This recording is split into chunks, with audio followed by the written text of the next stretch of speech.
Welcome to the latest dope episode of the HipPodHedz podcast. A podcast where no Vac and no Sage discuss their hip-hop inspired moments. Pull up a chair, grab a beverage, fill up your cup and get comfortable. This is episode 46, volume 1. I'm Hayes, host creator of Chicago Bulls and Chicago Bears Central YouTube pages and podcast. And this, I love what Known Sage does.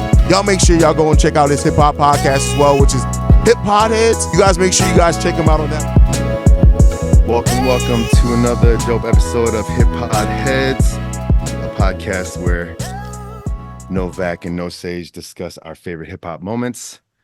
I'm No Sage, and we are on our quest to 50 episodes of hip hop by the end of this year. We're almost there. We're rounding it out, Novak. I think we're gonna hit it. Yeah, we're moving on, man. It's been a pretty good month. A lot of great conversations. Though a lot more talking to do this month, but looking forward to it. Yes, sir. Yes, sir. And I know at some point we'll probably have an episode just you and I, but I just been super blessed that we've been having so many amazing guests. So many walks of life, so many high school buds and college folks. And it's been a good slice of nostalgia pie for me. And I think our special guest today is kind of like following along with that trend. So check this out. This is my hip hop guy from my high school days. We actually had Reese, aka No Name, on the pod. We had Wolf, other class of 97 Benz affiliates, St. Benz that is. And then we also had Johan and Video Dave, right? So Peripheral, my dude, welcome to the show. Hey, how you doing, guys? Thanks for having me. Welcome. Thank you for stopping, man. Yeah, so like Vance, aka Peripheral, was always that hip hop head that kept his pulse on these 90s streets. And as far as like the tunes go, like I said, not class of 97, but we had some hip hop beat makers on the show. We even had some clothing brands and obviously MCs, but I don't know if we had a journalist, bro. So to not steal some of your shine here, basically, Vance, you were a contributing writer in the early 2000s for Herb, Stress, and HipHopElements.com. And some of your main focus was on hip hop reviews. And you actually also interviewed Bahamadia, J Live for these magazines and other publications. Right. Yo, it's been dope, man. It started out with Loophole Online magazine. I wrote a Black Star review for them, and they used it. And I think from there, I just went to Herb magazine in 2000, and then I wrote mostly album reviews and some 12-inch reviews too. So I did that up until 2003, and then from 2003 2005, I was just kind of off and on, just wrote reviews here and there. That's awesome, bro. And you know, like I invoked Reese's name earlier, right? So I was sharing some CDs that he kind of like wrote like on the CD, like his mix, right? Right. And I'm pretty sure this was you. Please correct me if I'm wrong, right? So this one, I'm not sure if you can make this out. This one kind of like says the freshest kids. Uh-huh. Yeah, that was. So here we go, another one. We got Freestyle, the Art of Rhyme. Yeah. And then we got Five Sides of a Coin. So dig it, bro. Like I'm not every sure time you I can dig, show it. what was that? I'm not sure you can show those bootleg ones. Yeah. Let's just say that there's nothing on those discs I just showed. It was just you kind of like graph writing. But real talk, every time I go through the archives of my collections, I'm like, wait, did No Name write this or Peripheral? Because both of y'all had that like that graph writing, even when you're writing anywhere. And it just hits my hip hop soul like to its core. Like I'm like, man, who actually wrote that? But either way, that was a true hip hop head, like passing me some knowledge. Because I think at the time, like I think I only knew about like the stuff in the limelight, like the show soundtrack and like Rhyme and Reason, docu series, docu movies, and you were like, hey, you got to check out these other ones too that are kind of like some hidden gems. Yeah, actually, going back, um, there were actually a lot of like in the '90s. There's a lot of you know, hip hop movie soundtracks that were really dope. Um, Yeah, the show was dope. I remember the show. The show, like, you had Big on that album. You had you had the Dog Pound on there. It was a lot of people on the show. Um, what was your with those soundtracks? What was your favorite soundtrack from that era? so I'm gonna go with a little bias because Juice was my favorite movie, so I'm gonna go with the Juice Hey, soundtrack. my man, bro. Can't go That's wrong a with Juice. By Eric B. and Rakim, the Juice, Know the Ledge song. I Yeah, think man. that I'm glad you brought that track up in particular because, like, I kid you not, that was probably my first time ever hearing Rakim on the mic off of that movie, and it kind of shames me or kind of like hurts my soul to say that because like a lot of my hip hop knowledge, I had to kind of go back and do my research when I finally, like felt like I was latching onto the culture. But yeah, like it's hard to like not remember that iconic intro to that movie, right? yeah. I think also Naughty by Nature, Uptown Anthem was another good track from that album. Uh, Yeah, there's a few other ones like EPMD. Um, don't forget Big Daddy Kane. Don't Big forget Big Daddy. Daddy. Yeah, he Yeah, destroyed that track in the club. yeah, yep. Man, So it's kind of interesting that you're saying like Juice is your number one movie. Like I would probably think rap or hip hop, but you're saying like movie of all time in your eyes? it's definitely up there. It's Yeah. actually my Christmas movie because I watch it almost every Christmas. So it's just kind of been a tradition for me. So I Get like that. out. Um, High School High was another one I like. That one Oh had man, yeah. um, Wait, hold on. few, So before we get to High School High, because like that was another dope hip hop soundtrack, and I know that's kind of like the major topic we're probably gonna chop it up about. But Juice, man, like it was literally playing at the Music Box this year to kind of like also commemorate the 50 years of hip hop. I'm sad that I missed it. I really wanted to oh, watch was it it? in the Oh, theater because I don't think I ever saw it in the theater. And What? High School High? oh no, Juice was Juice. playing. Yeah, they had played some other like rap movies. Like I think they had 8 Mile. There was some other ones that Music Box in Chicago. They try to theme up different movies together. I saw Juice. I saw Juice a few years ago in New York City. What they did is they had a hip hop night at the Sony Theater. They showed Juice lot. They showed Juice with Omar Epps on site. That was pretty cool. He explained like what he was what his mood was during that time frame. He yeah, said he said Pac was like coming into his own during that time frame. He said Pac scared him. He said he thought he was still in acting. He said he thought Pac was still in his acting. I guess banter at that point. He said, "No, this is really who Pac is becoming at this point." So it was interesting. I mean, I think they're going to do it again in Hollywood. There's a theater here called Hollywood Park. They're supposed to be doing. I guess the cast of you supposed to be coming here in August the 24th. oh, okay. Wow. Yeah, check that Yeah, out. That's- Man, that's dope. I mean, like man, it's just you saying that Juice is your like holiday movie. You gotta watch it at least every like Die time on Hard. winter solstice. Right. Like that. Yeah, there's a common thread Yeah, right there. I was literally talking to a fellow colleague a couple of days ago, like, what are your top five like holiday movies, and like just the usuals probably came out, like Elf, Home Alone, It's a Wonderful Life. But Peripheral here dropping that juice. Gremlins.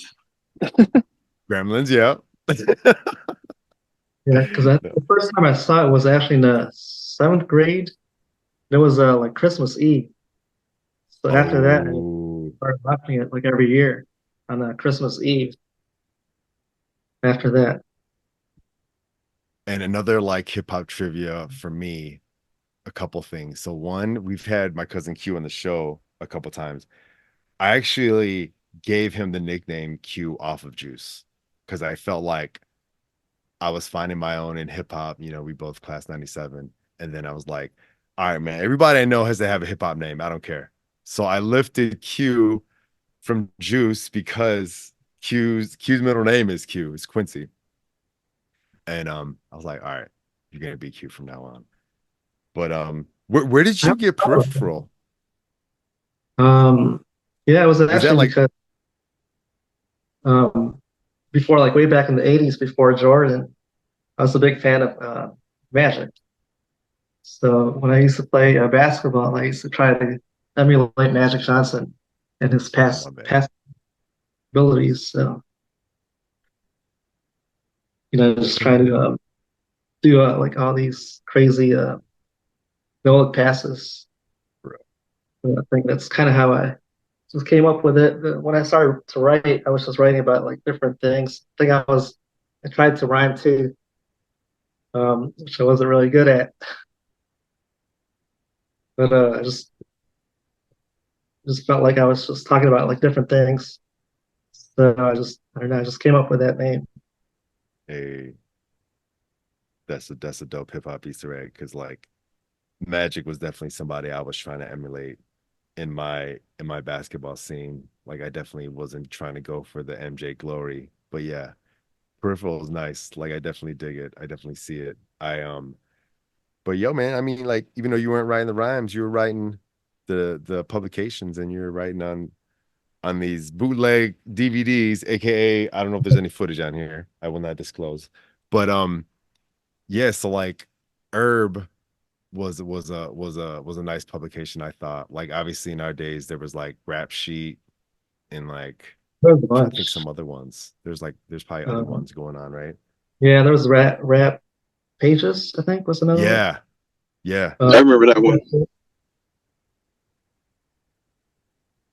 Yeah. So it's like I definitely wanted to kind of like underline that because yeah, man, I mean you contributing and being a hip hop head in that way, like that was dope that you actually got to meet some of these folks through that vehicle. Cause like shoot, like in the college that me and Novak ran, I was just writing like movie reviews at the college newspaper. I never got to like interview any hip hop homies doing it, but that's dope. Um and before we jump into the high school high soundtrack, Novak, I was actually curious. Are you also class of 97 in high school as well? I am. Oh, nice. I don't know if I ever put that together. So Yeah, yeah. 97 musically was it was a somber year. You think we just lost Big that year.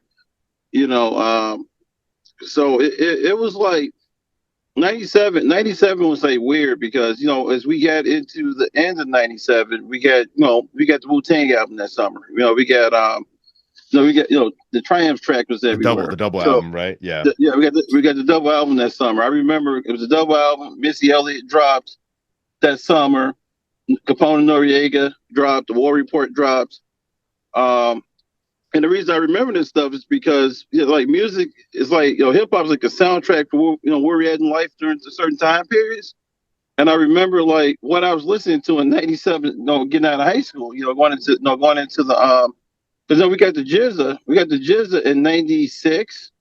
In '96 we got the Jizza, and then the Wu Tang double album dropped, and it was like a continuance of Shadowboxing. To be honest with you, remember the Jizza came first, and then we had lost Big, and hip hop was at a point where it was trying to find its way again, if you know what I mean. Because Missy showed up, we were like, "What is this?" And Puffy's wearing shiny suits. You remember that part? Puffy's wearing Cybertech suits. Remember those Cybertech jogging suits? so it was in a weird stage right now. Like, if you think about Common song, you think about Common songs about his odes to hip hop.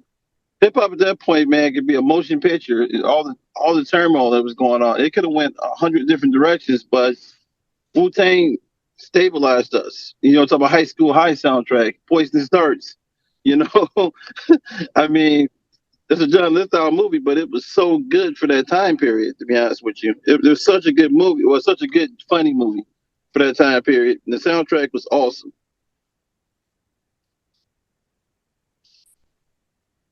Yeah, it's funny because like the soundtrack, it had like Pete Rock, Arch Professor, but it also had Little Kim. So it was kind of you had like mainstream as well as like more underground rappers. 100%. Are you talking about the High School High one? Yeah, the High School High. Mm-hmm. Yeah, man. And I'm glad that like Novak was kind of reliving memory lane in 97 because I felt the same way too about Missy Elliott. I was like, how do I embrace this? Like, what's going on here? But I admittedly didn't come around to Missy until that Under Construction album. Like it took her to put like a hip hop boombox on the front cover for me to actually know or respect or even like understand how dope she is. And kind of like pains my soul to say that. But you're right. There was like a transition period going on in hip hop, I feel like. Well, they brought fashion first got put on blast for High School High. Don't forget that's when Wu did that commercial on that album. Yeah, the Wu Wear track. The Wu Wear track. Yeah.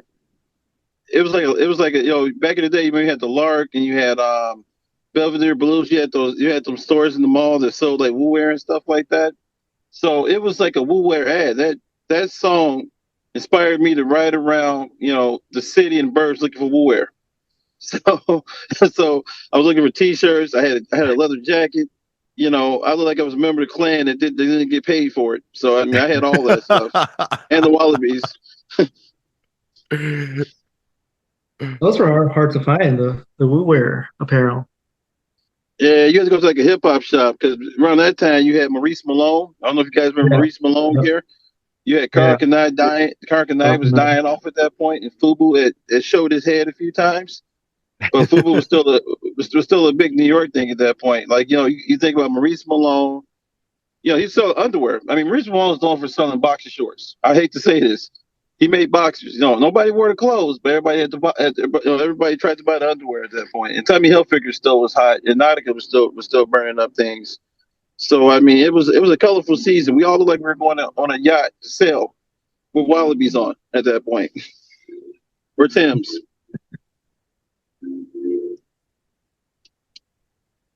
Yeah, man. I mean, like the fashion was definitely unmistakable. I definitely still had that Wu Wear track ringing in my head.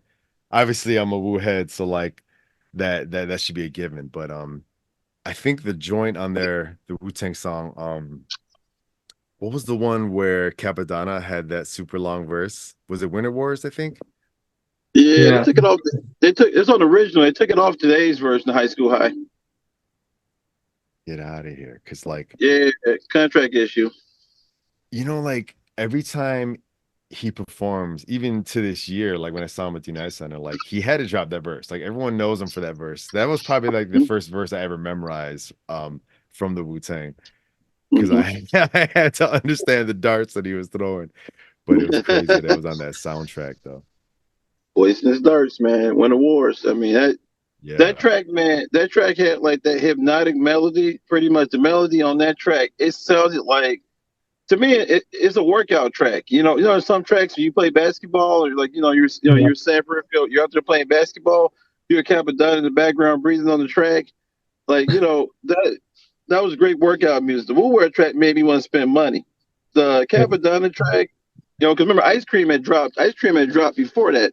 So Kappa was fresh in our heads and our peripheral at that point because we had heard Ice Cream, which he came on, and he had probably the hardest verse on that, and that's the Meth. And that's what made Kappa stand out when he did the solo album, the Pillage. Because we had already been introduced to Kappa through Ice Cream. We got him on. We call it the naughty version That's the nasty version of Capadonna. Then we got the lyrical version of Capadonna on Winter Wars. Yeah, I respect it. I respect it. Like Woo was all the way on that soundtrack. At least half of them joints were almost just them. But yeah, I mean, to Vance's point, there was other stuff going on. There was Lil Kim, there was Queen Bitch. De La. Yeah. Yeah, the Queen Bee, right? Yeah. She went hard on that track too, man. I mean, that was like when she was getting into like her Biggie mythos, whenever she would like double down Queen Bee. Yeah, man. Yeah, that was a dope beat too. I forgot who produced it. Was it? Don't forget the De La song on High School High. Yeah, De La and Tribe. Yeah, dude. Artifacts. The only thing I didn't understand about the High School High was how did the Braxtons get on High School High? They were the opening track on that. Get out for real? Yeah, man. Tony Braxton and her sisters, man, are on that album. Because I remember, I remember playing that album in the dorms, man. You know, like when women hear a certain song, you're like, "This is a good soundtrack." I'm like, "That's not the song I want to listen to. I want to go to number 3." Yeah. I think the first two were R&B tracks, right? Like the one after that was Changing Faces. The R. Kelly, the R. Kelly group. Yep. Yeah. P Rock and Large Professor were dope on there. I remember trying to think who was, because KRS-One was on that. KRS-One is on there as well. Yeah, man. Yes, sir. And then they threw Jodeci in there at one point. I remember Jodeci had a track on there. I don't know where that came from. I was at High School High. It was like, it's a great soundtrack, but it wasn't the show. It wasn't Juice. But Juice today. I just recently bought Juice in 4K. Juice is a beautiful movie. Years later, the audio, the imagery. It's like watching Belly. But I'm gonna be gentle when I say this about Belly. Belly is a very good looking movie, but aesthetically pleasing. But it's like the worst storyline ever made, man. It's like a Hype Williams video that should have stopped 5 minutes into the movie. Belly made me believe I should have a Pelly Pale on or Averest jacket, and I should stand outside with neon lights with colored contacts on. I mean, it should have been Belly could have been a music video, and we would have been happy with it. It would have saved everybody a lot of time. But it was a lot of we might do a pod about Belly. Pop. Yeah, Belly definitely is like one of those time capsule movies for sure, man. I mean, like obviously since we invoked Juice, High School High, and Belly, like Juice is obviously the superior movie beyond Tupac's like villainy performance, but like that director was doing some decent stuff, like that actually filmed Juice. So it was nice to know that he was able to kind of like get his shine on when Juice dropped. Yeah, I was There was looking I was gonna say there's another movie that he did, Surviving the Game. Yeah, Surviving the Game. Yeah. There were some other ones, right? that was a good movie with Ice-T. Yeah. Yeah, Surviving the Game on some Yeah, like I think that was the there second that genre where it was sort of like set a target or a homeless person out there and let the rich folk kind of like hunt them down type of thing. Yeah, I remember that. Don't forget, he did a couple horror movies too. Ernest Dickerson. I mean, don't forget he did the cinematography on Do the Right Thing. That's why Juice looked like that. That's why Juice was shot the way it looked. It looked like you could tell that it's that Spike Lee look from Do the Right Thing. So you can see it. And also he did Malcolm X. Yeah, no, I agree. Yeah, he definitely was behind the camera on a lot of those. I think he also did like some of the Walking Dead episodes. Yeah, really, he did. I didn't know that. Yeah, that was and Godfather Harlem. Man. Yeah. I mean, I think like Dickerson. Dickerson's imagery. Like you think about the DJ being elevated above the club. That's the way. Like when we got old enough to go to clubs, like No Sage. my fantasy was going into the club, seeing a DJ on like his own pedestal, and everybody else revolving around the DJ. Yeah. And you get we go like to Nitro back in the day or something like that. You remember it'd be like you get Right. Nitro, and they got a stage in the booty contest. I'm like, no, this is not. I want to see from Juice. This is not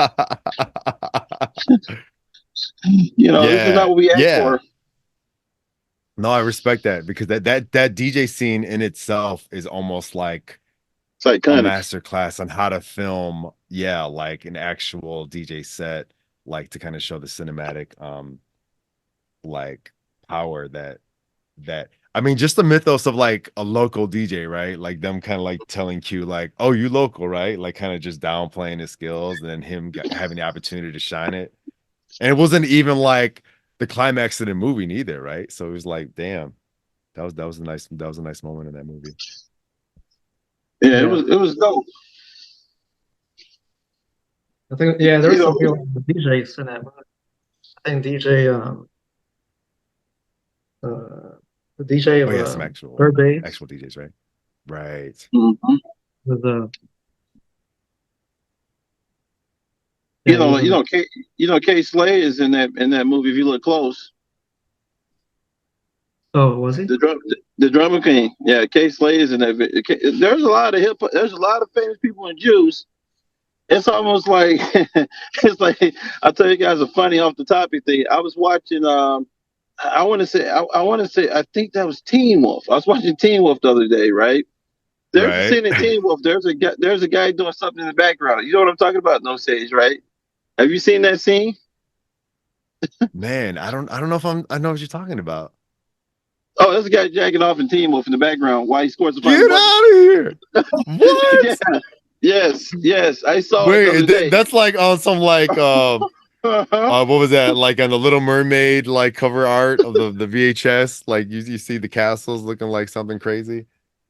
I didn't know about Yeah, this. I never noticed it. It's like, Michael J. Fox scores the basket and he's hugging a girl. There's a guy in the background. Oh No, my I God. never noticed it. You know why I noticed it? I was watching Teen Wolf late at night, and I looked up and I saw it. I was like, no! It was like 2 o'clock in the morning. I was traumatized. I sat in bed and I just like, no. I tried to rewind it. I was watching on Tubi, so Tubi's bad for you. So I rewinded Tubi, and I'm just like, wow. And I started googling it, and everybody said, yeah, this really did happen in the movie. Damn. And they used to show it on WGN back in the day all the time, and that scene was there. That's scary. I'm talking about full frontal nudity. I was like, what is this? Wow, bro. Teen Wolf. Now I got to do my research on incognito mode. Now I'm scared now. Uh-huh. Oh, snap. Yeah, go incognito on that. Yeah. but yeah, you think about that. There's a lot of interesting people in Juice, man. Like you just have to look for them in that situation because that movie. Yeah, Queen Latifah, obviously, but Queen plenty others. Latifah. Yeah, New York stood up for that movie. Everybody in New York stood up. Yeah. Yeah, Vance, you brought some two dope soundtracks. I know we'll probably get into your list a little later, but these two are like super dope, like rap, like time capsules. I feel like it's almost like a hip hop 101 for those that want to kind of know what's up. Because to go back to Juice again, like I think you already said EPMD. Besides the East Coast, like Elder Gods, like you had Too Short on there as well. Like you had Salt and Pepper, you had Cypress. Like it was crazy. Like this other dude that we had on our show before, Dave, when he was talking about Tupac, right? We did a road trip with him and Reese, and he never picked up a Tupac vinyl this year, right? So he was like chomping at the bit to buy one. The first vinyl that I found him was a Juice vinyl. I'm like, hey, you got to buy this, bro, even if you don't play it. And he bought it on the spot. I think we were like road tripping by Quad Cities or somewhere, some like random record shop that Reese found. But just the iconic image of Juice, the cover art. He's like, all right, I gotta buy it. That's kind of rare, isn't it? I would say so Yeah, because like there wasn't a lot going on because like he eventually did buy all the quintessential like Tupac vinyls, but that was his first one that he bought. It was definitely like a digging in the crates moment. Yeah, Pac's vinyl has always been different than Big's vinyl. Biggie, you could buy Biggie at like Urban Outfitters, but you could you can get Tupac at Urban Outfitters. Yep. So Yeah. like what they did pretty much they made Biggie became more mainstream for some reason on the vinyl and the reproduction scale. Tupac became cult like if you felt like Two Apocalypse on vinyl, right? It was beat up and there wasn't any other copies in the store. You looking for Life After Death? There's 2 rows of it, and so so everybody I think what it was is that I think Pac was harder to market to this newer generation than Big was because Big came across as being like this lyrical wizard, and Pac came across as I gotta listen to this and listen to the message, and I think in hip hop, it's kind of when Puffy did the "Just Make You Dance" situation, they tried to go to this fun loving world of hip hop. You know what I mean? And I think with Tupac was revolutionary in the sense of he's he, that's a whole pod episode in its own right. Tupac's the only person I know can say I get around and do Brenda's Got a Baby all in the same voice. So it's kind of like bipolar a little bit with him because Big was the same cadence all the time. He's robbing you. He's having sex with you tonight, and basically he's at the club. That was Big. Big was very smooth about it. Pac had multiple personalities, in that situation as a rapper and as an artist. And we got every personality. Every Tupac album is different. Even the ones he passed away, the ones we thought Tupac was alive in Mexico. They have a gospel preachy like vibe to them compared to what Tupac did early on in his career. Man, that's wild. Yeah, he was They're Tupac was legends. more censored as an artist. Yes, exactly. Facts. And then that vinyl actually that I got my guy Dave to buy, admittedly, he's like, well, I know Tupac actually doesn't have a song in here, but I still gotta buy it anyway because he's iconically prominently in the cover art of the movie. So like you got 2 amazing like hip hop time machine soundtracks here. I'm not sure if y'all had any other words on High School High. Was there another one you had on your list? Peripheral? As far as tracks or just Yeah, like soundtracks or just even tracks in general too. yeah, other tracks from that. I think there was a Tribe, The Roots, Yeah. The Roots, Rebel man. INS. So when Novak was talking about the Braxtons, I was like thinking like, wait, was that the one? Because there was a song on there that was a R&B version of Bohemian Rhapsody. As cringeworthy as it sounds, I definitely played that a bunch of times when I had it on CD because I was like, all right, fine, whatever.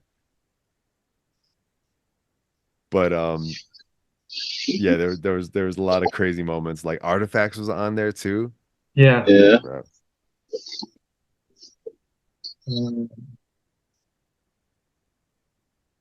So another one is Above the Rim. Oh, yeah, that more Pac. Oh, now we got the Pac. There we go. That was I was about to say at some point, did you have one that had Pac on it? Nice. Yeah. I had to throw in the basketball movie. You had Warren G. Regulate, which was kind of solidified that the G-Funk sound, the G-Funk era. Yeah. Yeah, don't forget Dog Pound got introduced on Above the Rim. So you had DPG on there. Yep. Lady of Rage, Afro Puffs. And don't forget about Thug Life. Don't forget about Pour Out a Little Liquors on Above the Rim. And I remember Thug Life dropped, and you heard Tupac's voice. You were like, "Why is Tupac on Thug Life? What is this?" You put 2 and 2 together. That's his group. So I mean, it's like Thug Life is like you think about you think about when CeeLo Green got together with when CeeLo Green got together and formed his group in that situation. Well, CeeLo's had many Mob, groups, right? Yeah, he had a plan. Diddy Mob. So like it's But I would say like yeah, Above the Rim was the hardest basketball soundtrack I ever seen. You know, in terms of like Yeah, the songs on that album. You know, right. today basketball album would be Drake, I suppose. You know, don't forget about Featuring, Aaron Hall had gonna give it to you. So Aaron Hall, yep. you probably don't know is part of he's part of the whole Puffy scandal thing going on a little bit, you know, from Uptown. So there's shades of Puffy relations going on with this album as well. So Aaron Hall, if you ever listen to Aaron Hall as a kid or heard his music, every song is about he's gonna take it from you or you're gonna give it to him. So you know, and you listen to it, you were like, "Don't be afraid." Yeah, so God, "Don't be afraid," and I'm like, listening to Oh, this, bro, like, that song, that "Don't Be Afraid" song is actually on the Juice soundtrack from Aaron Hall. Yeah, yeah, To you know tie what it I'm back talking to that about? first one on the list. Yeah, man, Is it's kind of crazy you're talking about this cringeworthy stuff because he obviously, we all knew at the time he was the knockoff Kells, right? But now he's yeah, probably like definitely a lot more respectable than R. Kelly at this juncture, I would say. yeah, as long as he puts a space between him and Puff right now, because you know they're trying to use these songs and stuff to incriminate people over crimes from 20, 30 years ago right now. So the danger right now with music, you know, artistry, you know, if you say something in a song and just say somebody comes forward with a case like today, they try to make it sound like it was premeditated or Yeah, someone told them himself. You know what I mean? Like you know, if you were to listen to like a Wu Tang song today, you know, it's always been documented history of the FBI having a Wu Tang file. You know, because they thought they were a real cartel, and so and you know, when people talk about you know the Wu Tang was doing this, the Wu Tang was doing that. You know, if you watch the Wu Tang documentary, the Wu Tang TV show that was on Hulu, you'll see parts of that where they were trying to understand them and trying to figure out how much of that really was art. You know what I mean? You know, Wu's always been their own yeah, people. You know what I mean?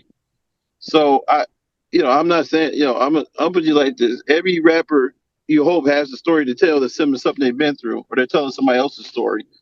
But I think there's a lot of people that can tell their own stories. Best way to put it.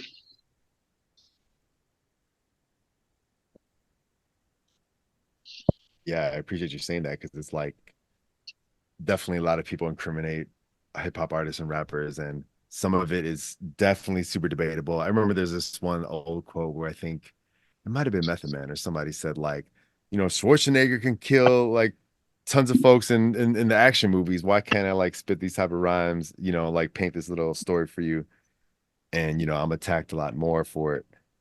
Um, but to go back because I know Peripheral, you talk about Above the Rim, right? I wanted to step back a quick sec because like in the High School House soundtrack, you also had Sadat X and Grand Poobah, which Uh, is kind of crazy. yeah. And to touch back on Novak's point about CeeLo and you know his Dungeon Family crew, Goody Mob, and him doing Gnarls Barkley and whatnot. Scarface had a group, Face Mob, that was on High School High, and that always kind of threw me out too. I was like, is Scarface Face Mob or is that his group? You know? Yeah. right. Yeah. Nobody explained it to us at that point. You know what I mean? Yeah, but tons of like hip hop Easter eggs, tons of hip hop like moments. But Above the Rim, yeah, that was just super amazing. Like what threw me off too, because like with the High School High Winter Wars track being kind of like used and repurposed a lot of different ways for Capadonna, I feel like the Tupac song here was repurposed, right? Because the How If You Hear Me that you were talking about and Part of Low Liquor, like they were almost used for separate albums other than the soundtrack. And Pain. Don't forget about Pain is on there too. Pain. Right. Yeah, So Payne was Hmm. Pain was an Hmm. amazing track because obviously we knew that Stretch and you know Naughty by Nature had like nothing but love for Pac, but that was definitely like a track that was for that soundtrack as opposed to like, all right, well, we're gonna repurpose it. We're gonna use it for this soundtrack, but right. we're also gonna use it to launch off an album too, you know? Yeah, I think that was for the, I think Payne was strictly for the album, for the soundtrack, whereas Yeah. Holler If You Hear Me was from Apocalypse or Correct. They open up on Above the Rim. I don't hear me. Does that open up Above the Rim? I believe. Well, see I that's know what I that was going song. at, right? Because I'm trying to look at the track Yeah. listing. I don't think the song's actually on the soundtrack, but it definitely is part of the movie, right? Which kind of like Yeah. begs the question, like sometimes these songs are being used for the movie or the trailer, and sometimes they don't even like appear in the soundtracks, but you know it. It's like Yeah. you identify certain songs with certain movies, you know? It's kind of like Cypress Hill's "If I Could Just Kill a Man." It was on Juice, but it wasn't on the soundtrack. I think it played during the movie. Or think about the High soundtrack. How High basically had more songs that were in the movie that were not on the soundtrack. And and How High, Method Man and Redman, it's our Cheech and Chong. It's the Cheech and Chong for this generation of hip hop. And I remember seeing that in the theater, and I was sitting there like, yeah, it's kind of funny. I mean, we get introduced to Mike Epps and everybody. So the cool thing about these movies is that we get introduced to people that we normally would never meet. People that wouldn't get that opportunity to be on the screen. Because you think about Dwayne Martin was the star of was the star of this movie, and that's I forget his wife's that's his wife was on Martin.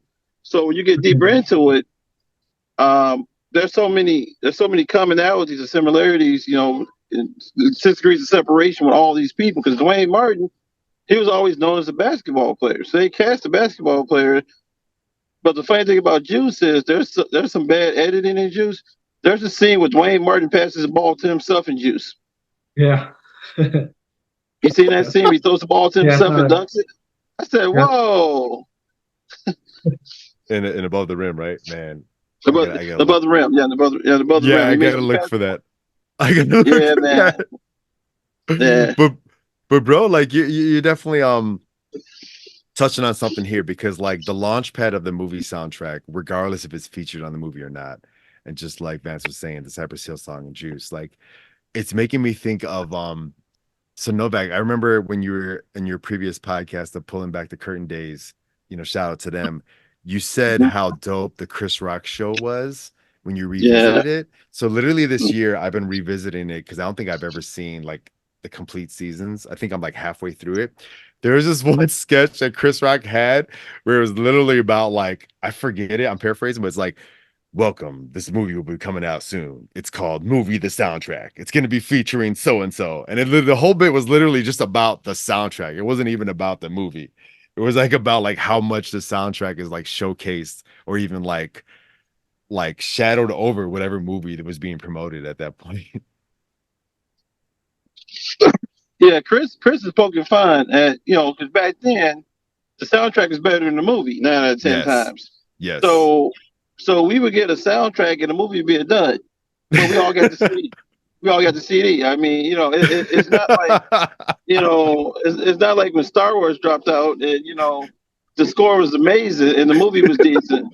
It was that, oh my God, this movie is really bad, but I got the soundtrack.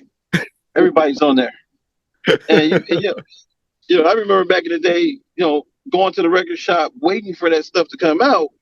And I grew up on the west side of Chicago, so we had Max Records, we had George's Music Room and everything.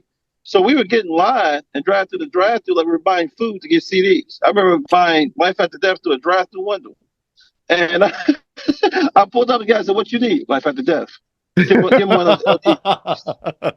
And I'm just sitting there looking like, that's how you buy Life After Death? I got it. The guy spit the window around and gave it to me in a bag, and I was like, I got that big now. That'd be $42. So I'm like, what? $42? But it's $20 at over here. At that time it's $20 at the other. It's $20 at this other store. Well, you need to go there. Yeah. Go to Sam Goody and get it. I'm like, what? Oh man, bro, you were right, dude. The price gouging of the hip hop record shops. If you want it early, and then, you want it early, you want more money. Remember that? If you want it early drop, they charge you like 100% more. yeah, like and actually like to not get too far off topic, but like you invoked some of these like clothing brands that kind of come and gone. Like I think the nearby spot for me living on the north side was Tony Sports. Like that was who had the blue wear. That's who Shout had out all to the Tony. like, yeah, man. Yeah. Right Yeah, on the train tracks, bro. Yeah, other episode, I put the Tony Sports one duel, the old school one duel with the Adidas gear, because we had Tony Sports was our it sponsored our summer league and basketball program. So we all had, so Get out. remember, you were balling when you had Tony Sports on the back of your jersey back in the day with the Adidas logo on the Yes, front. sir. My man. Yeah. That's dope. I didn't catch that. That was the virtual background you used. That was nice. Yeah, that was T Sports, man. Yeah, underneath the L tracks, man, had everything. Throwback. They had all the throwback jerseys too. Remember that era? Yeah, Oh, there's yeah. tons. Yeah. That was definitely hip hop commonplace for sure. Well, so you talk about these soundtracks, right, and these songs. Hip Hop Parade is in that movie as well. So Hip Hop Parade is like, somebody told me it's like 3 or 4 movies that are, it always keeps popping up. That anthem is everywhere. Yeah, bro. Yeah, man. I mean, it's like I can't help but think about it, how much like you're almost ignoring the movie, right? Because like I think the Public Enemy song in what is it? He Got Game. And I know like basketball always comes up. I'm pretty sure that song didn't happen during the movie. It might have happened at the credits maybe. But I remember like watching the full long Spike Lee joint, which you better like get comfy because it's gonna be at least 2 hours or more. Like, when's the song coming? But remember, He Got Game was a whole Public Enemy album. Remember that? He did the whole He Got Game soundtrack. Yeah, I bought it a couple years ago on vinyl. Because it's got like elements of Darius Rucker. It's got that Hootie sound to it, but instead of Hootie, it's Chuck. It's Chuck on the track. Yeah, exactly.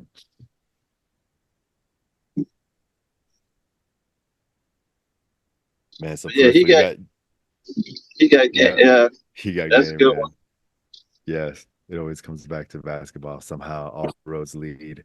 So yeah, there are a few. Yeah. There was a Soul in the Hole. Was another good basketball. Yes, sir. That was that a basketball documentary? I'm trying to remember. What, He Got Game? No, Soul in the Hole. Somewhat. It was like about street ball. So yeah. Soul in the Hole is good. And I guess if you think about the LeBron James movie, with the Drake soundtrack, with the Drake songs on it today, right. Forever, Forever is kind of catchy, in that situation. And then I guess if you go even deeper, I'm trying to think. There's something even more interesting right now with a soundtrack like that. He Got Game. Forever was Drake has opened up the Drake song, and you got a couple other things going on. I would say like it does come down to how you look at it. Yeah. So Peripheral, you had some nice little topics here, because I feel like each of these soundtracks can be easily a podcast in itself. So again, Juice, High School High, and Above the Rim. Was there any others that you had on your list? Yeah, I think I have 2 more.